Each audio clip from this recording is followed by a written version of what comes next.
परमात्मा असला तरी जीवनदाता हा सद्गुरूच असतो. एखादी वस्तू नावानुरूप नसेल तर ती नामधारी असते. जसे नदी आहे पण पाणीच नसेल तर ते नदी अर्थशून्य आहे.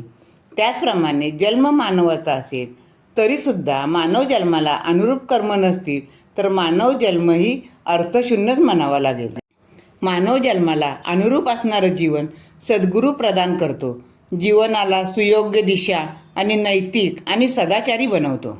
वादळी वाऱ्यात दिशाहीन झालेल्या जहाजाला निश्चित स्थळी पोहोचवण्यासाठी मार्गदर्शक ठरणाऱ्या दीपस्तंभाप्रमाणेच या मायावी संसारात हरवून गेलेल्या त्यांच्या निजघरात पोहोचवणाऱ्या सद्गुरूंचे जीवनात काय स्थान आहे ते गुरुकृपेचा प्रसाद प्राप्त झालेल्या भाविकालाच विचारणे यथार्थ ठरेल.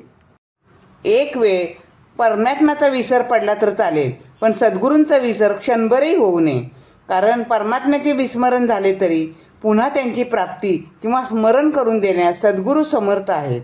पण सद्गुरूंचे विस्मरण झाले तर मग ह्या संपूर्ण ब्रह्मांडात कोणीही आपले नाही. श्री गुरुदेव दत्त.